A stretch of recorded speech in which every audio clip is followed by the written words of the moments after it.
The rabbi sat in the rear seats of the shoal and listened quietly. So far, everything was going as the wagon driver had speculated. The congregation was very pleased with the speech. On Shabbos morning, just after the reading of the Torah, the wagon driver delivered speech number 14. And again, all went perfectly as the night before. But just before the Shabbos ended, and during the third Shabbos meal, the unexpected happened. In the middle of giving speech number 47, one of the members of the congregation asked a deep question about a matter that was discussed in the speech. The wagon driver was absolutely stumped. He could not answer the question. What would he do?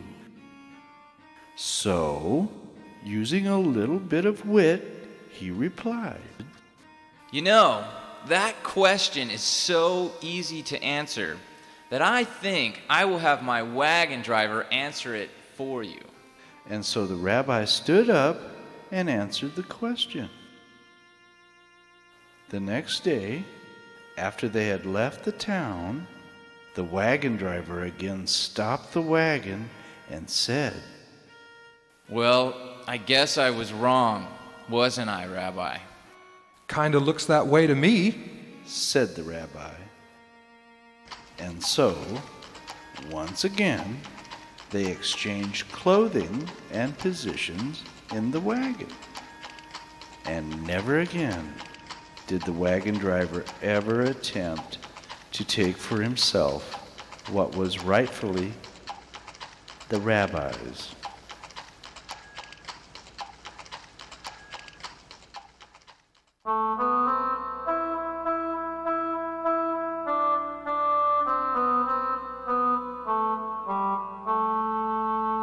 There was a Hebrew teacher that everyone called Rabbi Yossi.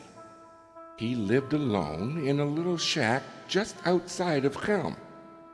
He was very poor and an old man. The only thing he owned that was worth anything was the big iron stove in his shack. It kept him warm all through the storms and frosts of winter. That is, as long as he had wood to burn. Every day, Rabbi Yossi would slowly walk from house to house in Chelm, and in exchange for some food or clothing or a few coins, he would teach Jewish children the Hebrew alphabet or how to read the Torah and the Talmud. For being such good pupils, Rabbi Yossi would reward them after their lessons with a story about Elijah the prophet. Remember, children, we learn from our Torah that Eliyahu the prophet never died, but rather he went straight up to heaven in a chariot of fire. And Eliyahu the prophet still comes to earth now and then to help those in need. But he is hard to recognize. Sometimes Eliyahu the prophet appears as a beggar, or a rich man, or a soldier. So remember, children, always be kind to anyone you meet, because you never really know who you may be talking to. One day, Rabbi Yossi realized that he was entirely without any money, food, or even wood for his stove. He was more cold and hungry than he had ever been before. Somehow, Hashem will help me, he thought as he fell off to sleep shivering. He began to dream, and in his dream he saw a tall man with a long white beard and golden robes. It was the prophet Eliyahu. And in his dream, Eliyahu said to him, Rabbi Yossi, Travel to Warsaw, and there you will find and hear words that are only for you to understand. The next morning, Rabbi Yossi remembered the dream clearly. But he said to himself, I am an old and tired man. Warsaw is just too far for me to travel in this weather. But the next night, after he fell asleep, the prophet Eliyahu again appeared to him and said, Rabbi Yossi, this is the second time I have come to tell you, travel to Warsaw, and there you will find and hear words that are only for you to understand. The next morning, Rabbi Yossi awoke and said, It's just too far for me to travel. Besides, it was only a dream. That night, it happened again, clearer than ever before. The prophet Eliyahu appeared in his dream once more, saying, Rabbi Yossi, 3 times now I have come to tell you, travel to Warsaw, and there you will find and hear words that are only for you to understand. The next morning, Rabbi Yossi decided to go to Warsaw. It was to be a long journey through snow and cold winds. Somehow, Hashem will help me. He said. Then off to Warsaw he went.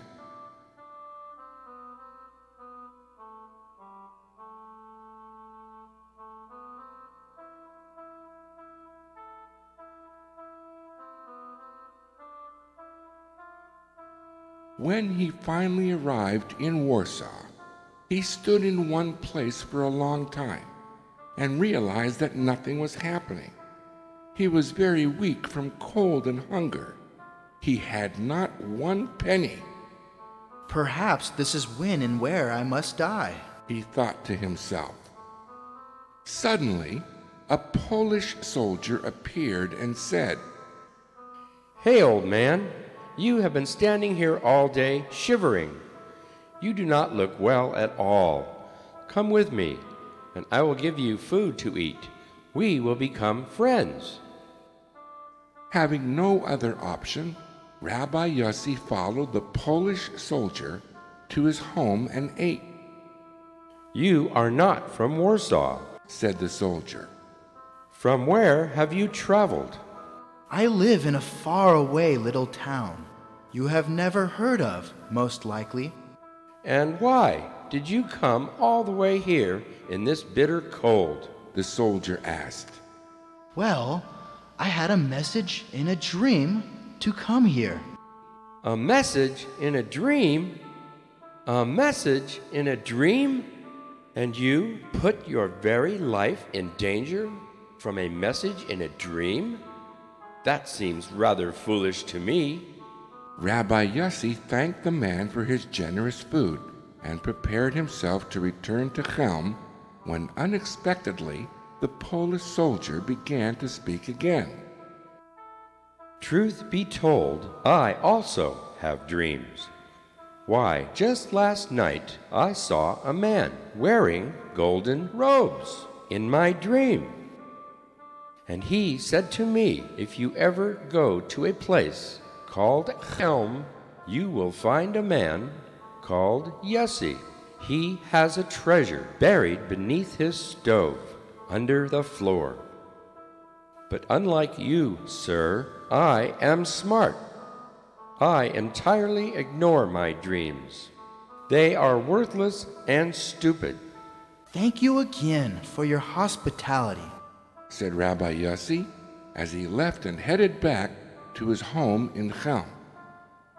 When he finally reached his shack, Rabbi Yossi immediately dug a hole beneath his stove. Lo and behold, there it was, a treasure chest filled with sparkling treasures. I am rich! I am rich! He exclaimed. And indeed it was so rich was Rabbi Yossi now that he was able to build a Jewish school right next to his shack. Never again would old Rabbi Yossi have to walk far in the cold. He taught anyone who wanted to learn Torah. He never had to charge them anything. In fact, Rabbi Yossi became a very generous giver of charity, all because of having listened to a message in a dream from Eliyahu the prophet, who never died and who still comes to earth now and then to help those in need.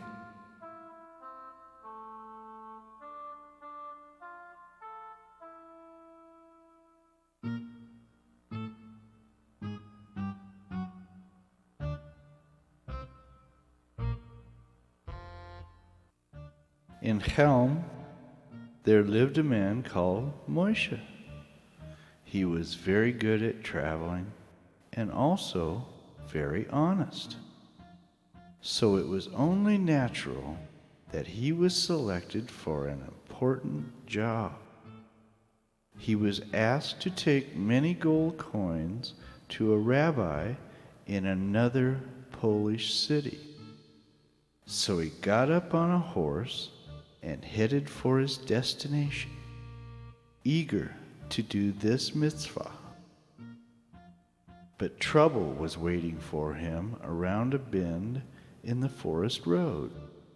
Without warning, a robber with a gun shouted at him, Hey you, this is a robbery. Give me all your money, or you will die, here and now. Then he shot 4 times in the air.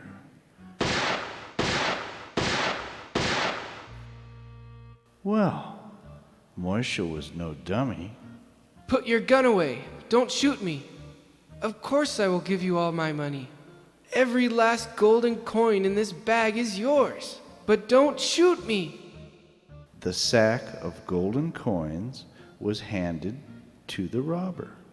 Then Moshe said to him, You know, I need to ask you for a favor. What do you want?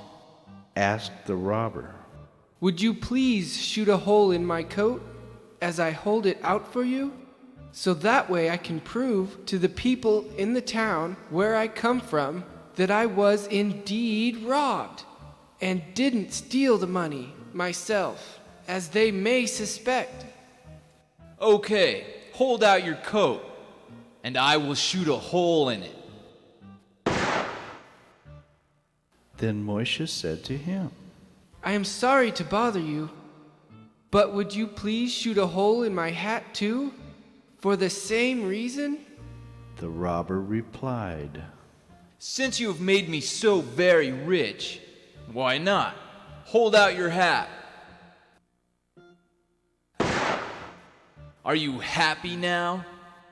Then Moshe said to him, Please, kind sir, just one more favor.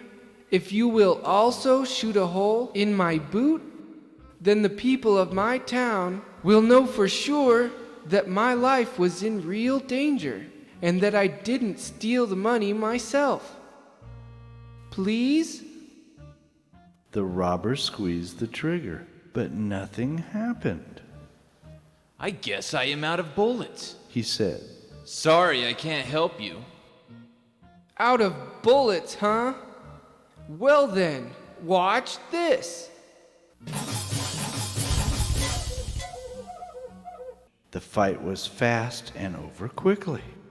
Moshe had won and quickly knocked out the robber, who was seeing little birdies and stars as he lay on the floor of the forest. Moshe then took back the golden